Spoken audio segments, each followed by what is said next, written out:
Welcome, whoever you are, to Meg's Magical Mansion, a virtual guest house for spiritual wayfarers, a place where the ordinary seems magical, where wisdom is yours for the asking, and where your higher nature is just a wish away. Thanks for joining us here today at the Magical Mansion. I'm Meg, here with my beautiful assistant, Miss Alice Poopers. And today we're continuing our study of Condensed Chaos, the book by Peter Hine. So, we're going to be diving into the Magician's Toolbox. And this is a really fun one today, guys, because we're going to talk about some of the casual and informal tools, things you can pick up and use. We're also going to talk about some of the more formal tools a magician might want. So let's dive deep into some of the tools you might want to keep in your Magician's Toolbox. Today, as we continue our discussion of chaos magic, we're going to take a peek inside the Magician's Toolbox. We're going to take a look at both informal everyday items and more formal tools of magic that you might find in the Magician's Toolbox.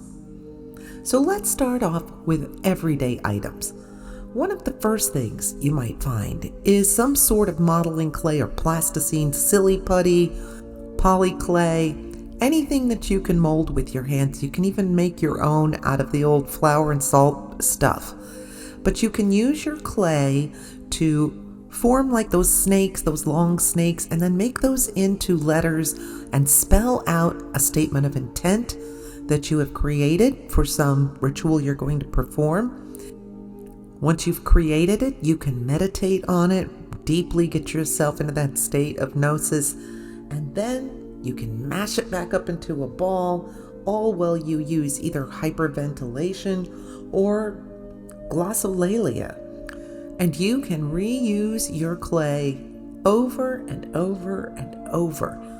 Or you can even add little bits of things like hair, clippings, blood into your modeling clay. And of course, you can always use it to create little figurines or fetishes. Candles are a very, very popular approach in magic. You can inscribe sigils, runes, or other symbols onto a candle. You can use the color symbolism of candles. You can even dress your candles with essential oils. String is another great item. Enchantments using knots, creating webs, labyrinths, or cat's cradles, all while you're whispering your spells into the string. And you can also make them the focus of your enchantments. Braided locks of human hair can also be used as power tools, especially if the hair was sacrificed in some way. For example, cutting your hair off to improve your job prospects, and then using that hair to create an enchantment to attract jobs to you. And many people use the hair of dead loved ones, which can easily be imbued with magical powers, and I personally think already carry a lot of energy from the loved one from whom they came. Next, we're going to take a look at givens. Givens denotes anything that you've been given. And it doesn't have an immediate purpose in your life. Like, it wasn't given to you to specifically do this or that with. It was just given to you. But yet there's some sort of significance to this item due to the circumstances under which it was given to you, or the associations you attach to it being a gift or to the giver. And it's the sort of an item you never consciously or formally imbue with power, and yet it ends up a big part of your toolbox or on your altar or somehow part of your power bundle.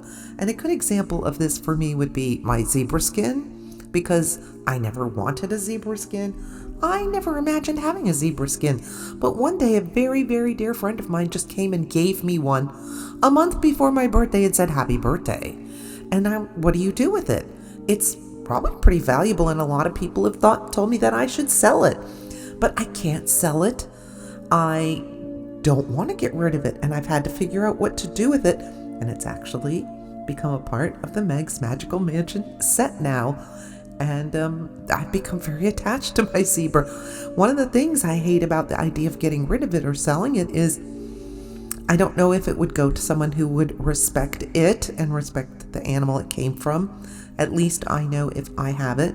It's a part of my ritual practice now. It's a very important item and it's got a lot of significance. So I guess there was a reason it was given to me, and it is a true given. Found objects are similar to givens, but they're things that you tend to pick up along the way for no specific purpose. But then you find yourself unable to throw it out or toss it out, and eventually you find that perfect use for it somewhere in your magical rituals or in your toolbox. Now, crystals are just wildly popular. I have to admit, I love crystals and I use them a lot. And there's been a lot of attention given to their magical powers. But they can do a lot of things, like have curative powers. People use them for scrying, crystal balls, right? They can be used as talismans to make spirit traps, personal power objects, and they're energy amplifiers. And again, color correspondences and different crystals have different purposes. Now we're going to talk about dominoes and dice. They can be used for divination or to represent particular numbers that are important to you in a spell. You can put out a domino or a die that shows that number. Wood is another thing you can have in your little toolbox. Even little craft sticks. You can write runes on them or sigils on it and make your own little talisman you can carry around with you. Hammering a nail into a piece of wood can be a really great physical part of an enchantment. Just imagine pounding that nail and reciting your invocation over and over. Pounding the point home, as it were. You might want to put some crayons and chalk in your toolbox. It's great for drawing figures like circles, triangles, pentagrams, and you can use it for complicated names on the floor for creating pictures, yantras, mandalas. You can write your statement of intent out with it. So many things you can do with crayons and chalk. Many magicians use a pendulum. They are wonderful for helping you find lost or hidden objects. They can help you actually douse a map. You can get answers to simple yes or no questions with them, and that ties in with the act of divination. Balloons. Now, we've talked about how magic should be fun. Balloons are a great item to help make your little magical world a little more fun, and yet they're also very effective. Blowing up a balloon can be used to project your magical intent. With every breath you're blowing in that balloon, you're just thinking about that intent, you're blowing it in there. Bursting a balloon can be used to climax a ritual and power up that and invoke that incantation. And you can use color correspondences with your balloons, having different colors that represent different things that you are attempting to influence. Or you can shape your balloons into fetishes or animals. Which kind of leads us to the idea of figures or figurines. Little toys or figurines can be used in many, many representational ways in enchantments. And those are just a few of the informal, casual types of items you might find in your magician's toolbox. But now let's talk about some of the more formal items associated with magic. First of all, let's talk about the wand.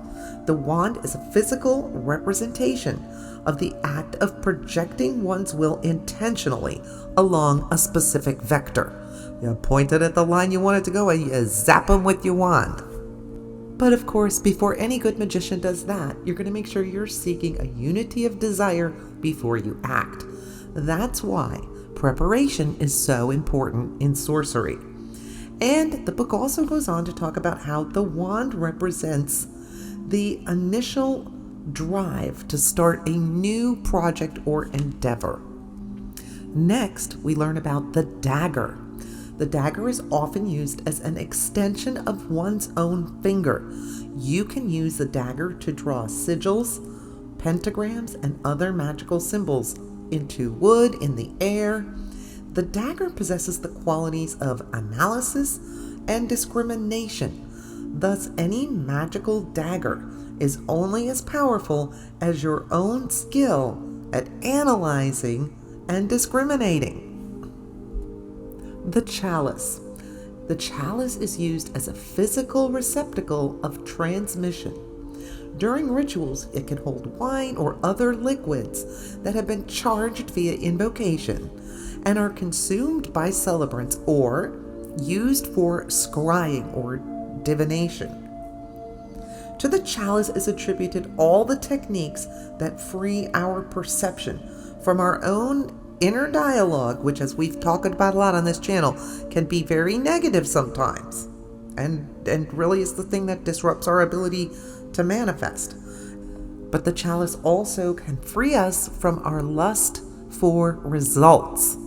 Remember, magic that is results driven is never as powerful as magic you create, release, and let go, and don't care about the results.